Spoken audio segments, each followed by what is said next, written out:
ఫ్యామిలీని రిస్క్లో పెట్టిన వాడు అవుతావు. అలా ఏం అవ్వదు బ్రో. అయినా ఆ పేపర్ని చూసి ఎవడైనా ఏదైనా నార్మల్ పేపర్ అనుకుంటాడు. నేను 100% నీకు రేపు డెలివర్ చేస్తాను.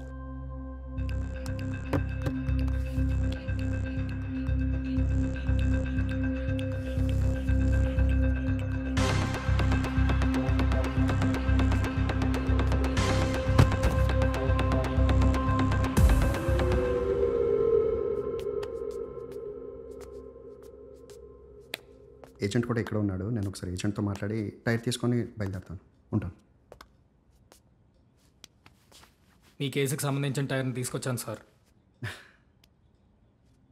టైర్ని మాత్రమే తీసుకొచ్చాను.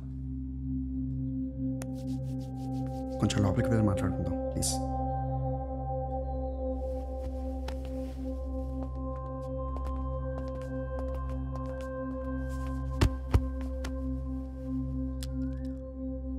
సార్ ఆ టైర్లో చూడండి సార్, ఆ టైర్లో పేపర్ ఉంది. మీకు ఎంత కావస్తే అంత ఇస్తా. ఇలాంటివి నాకు చెప్పకండి.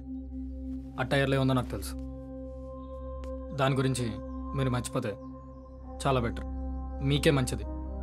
కాదు కూడదు అన్నారంటే ఆ టైరు పేపర్ తీసుకెళ్ళి పోలీస్ స్టేషన్కి వెళ్తాం. కేసు వేస్తారు, మిమ్మల్ని బొక్కలో కూడా వేస్తారు. మీ ఫ్యామిలీ పరువు అంతా పోద్ది. మీ ఫ్యామిలీ తలెత్తుకోలేక బతకలేక చచ్చిపోతారు. సో ఇదంతా జరగకూడదంటే మీరు ఎక్కడితో ఆపేయాలి. మీరు ఎంత డబ్బులు సంపాదించారో నాకు అనవసరం. డెలివరీ చేయాల్సిన వాళ్ళకి మనీ రిటర్న్ ఇచ్చేసి ఇక్కడతో ఇదంతా